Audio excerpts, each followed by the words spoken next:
"Do not send for the doctor," he said, and got his hand round the leg of the table to keep himself upright. "Send for nobody at all. If word of me goes down that road tonight, I shall be dead by Friday." The woman kneeling beside him did not argue and did not scream, which he would remember afterward as the beginning of everything. She looked at his coat, which was ruined, at his boots, which were not the boots of a man who walks, and at the 2 inches of blood dried along his hairline. "Then you'll not have the doctor," she said. "You'll have me. Bite on this and be quiet, for you'll wake my grandmother, and she's worse than any of them." Her name was Ailsa Care, and she kept the ferry inn at Craigroy, and the Duke of Inverness had come to her kitchen floor by a route he could not entirely account for. 11 miles on foot in the dark along the shore of a loch, after 3 men had taken his horse from him at the turning above the Struan Bridge, and had made it clear, without ever quite saying so, that they had been paid by the hour, and did not much mind how the hours ended. He had got away from them because it had begun to rain, and because a man who has grown up on that coast can go down a scree in the dark, and they could not. He told her his name was Ross. She set the cut in his scalp with 3 stitches and a needle out of a housewife roll, and strapped 2 ribs, and put him in the loft over the byre with a plaid and a stone bottle of hot water, and asked him nothing whatever for 4 days. That was the second remarkable thing. Alastair had spent his whole life among people who asked everything at once. On the 5th day she came up the ladder with broth, and sat down on the top rung and said, "Mr. Ross." "Miss Care." "Your linen is marked with a coronet and 5 points," Ailsa said, "and the ring you have been keeping in your fist since Tuesday has a stag's head on it, and there's no man in this country walks 11 miles up the shore road at night for the good of his health. I've had 4 days of it. I'd as soon know what's under my byre." Alastair looked at her for a moment, and then opened his hand. "Inverness," he said. She did not gasp. She looked at the signet, and then at him, and her face did something complicated and settled into a kind of grim amusement. "Well," she said, "that's a poor return for my needlework. You may put me out on the road tonight, and no one will ever hear of it from me. Away, and don't be daft, eat that." She pushed the bowl at him. "You'll tell me the rest, though, all of it. I'll not keep a man hidden and not know what I'm keeping him from." So he told her. He had been 11 months out of the country, in Antwerp and then Hamburg, on a matter of shipping that had not gone well. His affairs at home had been left in the hands of his cousin, Hugh Struan, who was his heir presumptive, his factor, and until the January, the only relation he had left alive.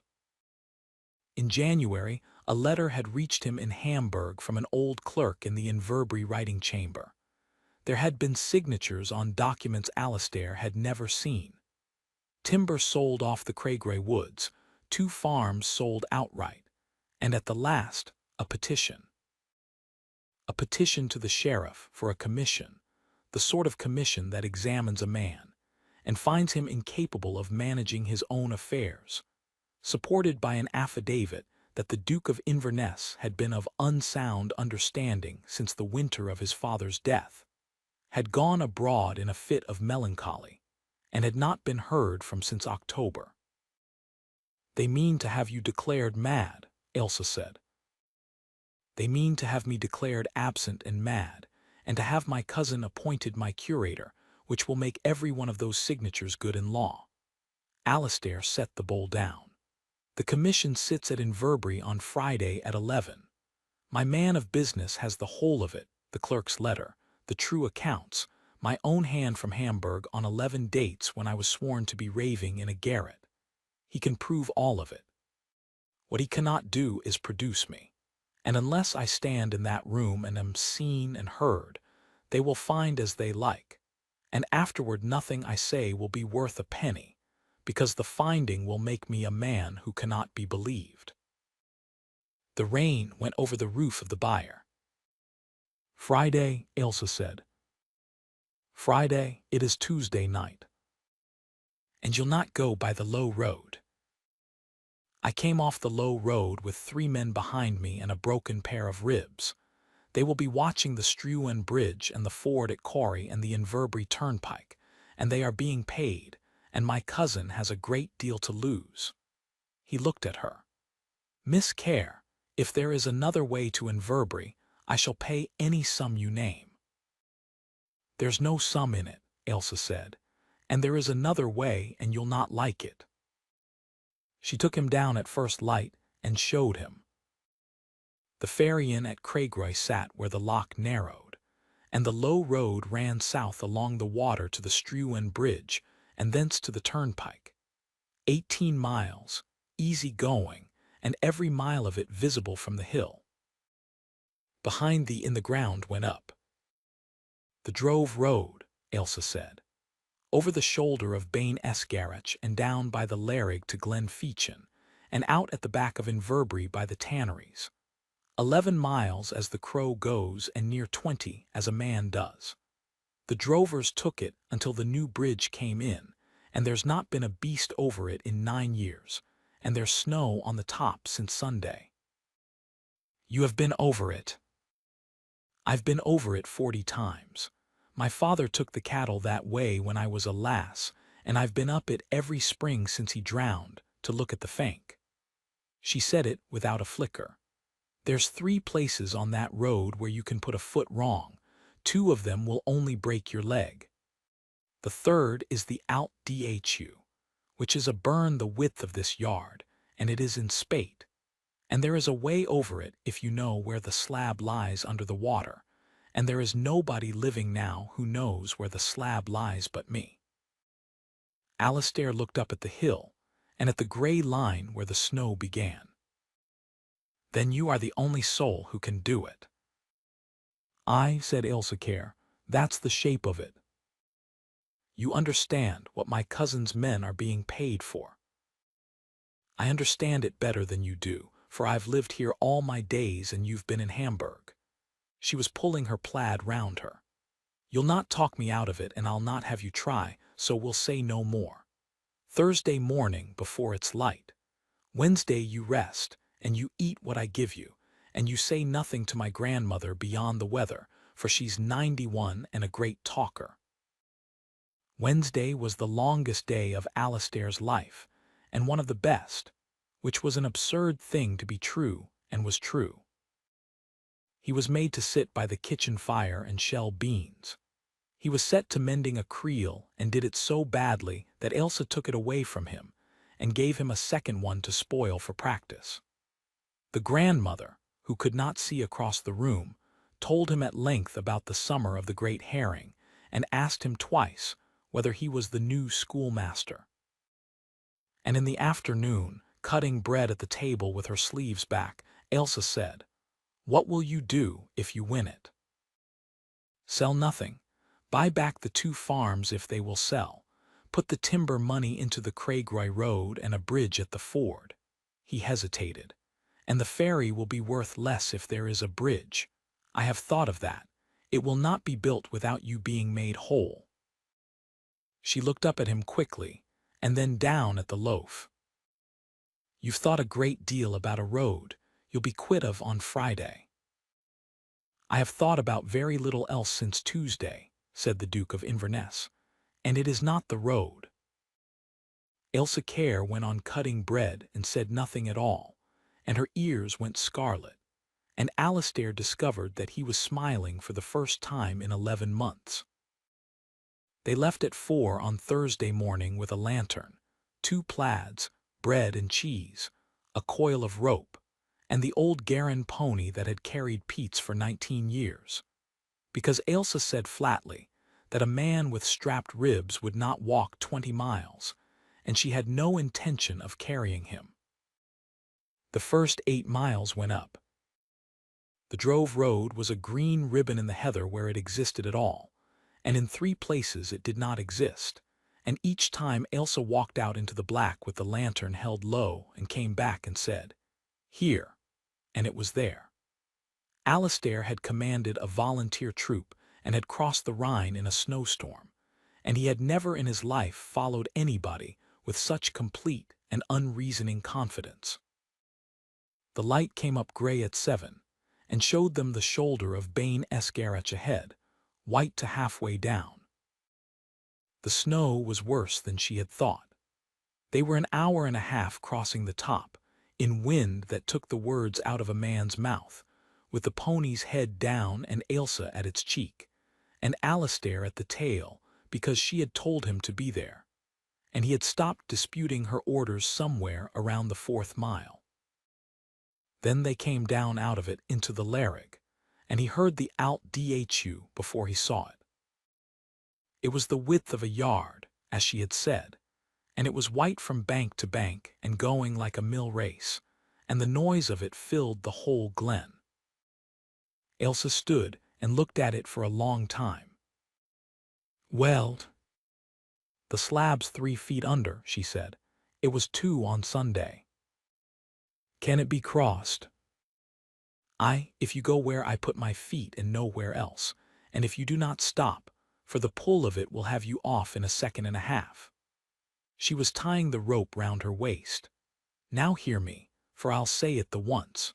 You are worth a dukedom on Friday morning, and I am worth a fairy, and if the pair of us go in, one of those is a great loss to the country. So you will hold the rope from the bank, and I will go over first with the far end, and I will make it fast on the Rowan on the other side, and then you will come, hand over hand, and the pony will come after me, because he is a fool who follows anybody with bread." "No," said Alistair.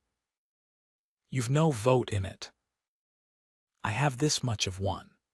He took the rope out of her hands and put the end of it round his own waist and knotted it and put the coil back in hers. "You will go over.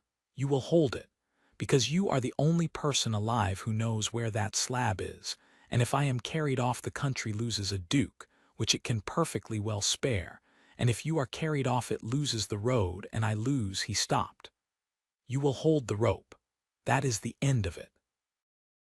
Ailsa Care stared at him, with the water roaring beside her. "You are a very great deal of trouble," she said. "I have been told so." She went over. He held. She was in to the waist at the 3rd step and to the ribs at the 5th, and there was one moment in the middle of it when she stopped moving and the whole world stopped with her, and Alistair took 2 strides into the burn without knowing that he had, and then she went on and got the Rowan and made it fast. He came after, hand over hand, and the cold took his breath, and the pull of it did precisely what she had said it would, and it was the rope and nothing else. He came out on the far bank on his knees and could not speak for a minute, and when he could, what he said was, "Never again. Never again as long as you live." "There's 4 miles of down now," Ailsa said, wringing out her hem, "and you may lecture me the whole way, for I'll not hear a word over the wind." They came out at the back of Inverbury at 10:20 on Friday morning, having slept 4 hours in a shepherd's bothy in Glenfeechin, and they walked up the wind behind the tanneries with the pony steaming, and the whole town staring.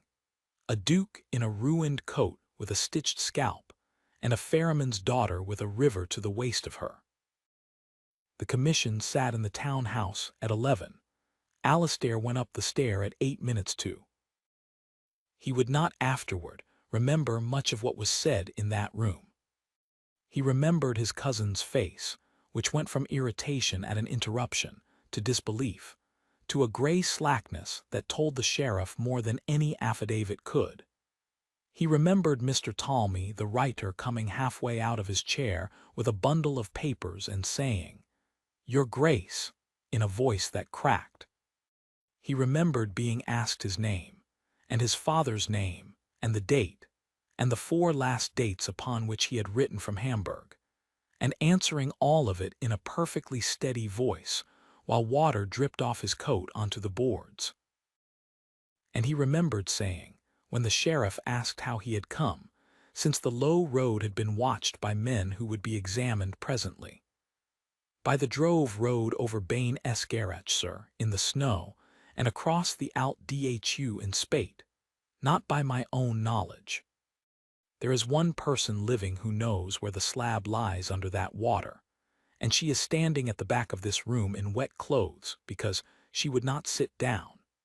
And if this commission wishes to know why the Duke of Inverness is not a madman, it may begin by asking why a woman with a fairy to keep walked 20 miles in a night for a stranger, and refused the offer of money for it. The commission found for him before 3 o'clock. Hugh Struan was committed to the sheriff's pleasure on other matters altogether, which were dealt with elsewhere, and are no part of this. Alastair got out of the town-house at 4, and found her sitting on the mounting block with the pony, having refused, apparently, to be taken indoors by anybody. "You are shivering."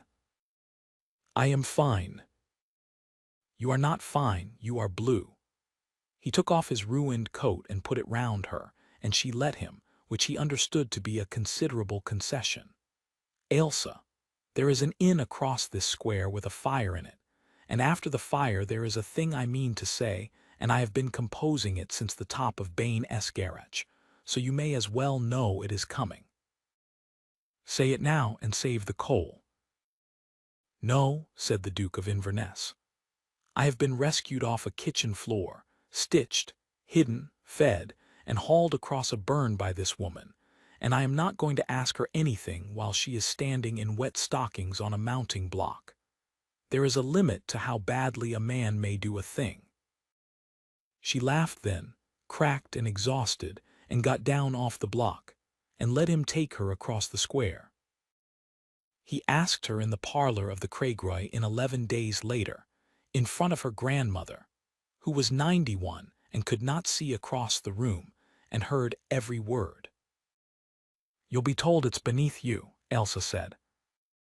"I shall be told a great many things. I have lately been told in a court of law that I am fit to manage my own affairs, and I intend to make immediate use of the finding. There's the ferry. There will be a bridge at Corrie in 3 years, and it will put your ferry out of business, and I have thought of that too, and the plan is this. The ferry inn is yours to keep or to let, the bridge tolls are yours for your life, and you will be on the road trust, because you know more about that ground than every man who will sit on it, and they will all be furious." He took her hand. "I am not offering to rescue you, Ailsa Care. You would only laugh at me, and you would be right, since the account between us runs entirely the other way. I am offering to be married to the woman who went first into the Alt Dhu, and to spend a considerable number of years failing to mend creels, and to be the only Duke of Inverness in 11 generations who was carried home on a peat pony."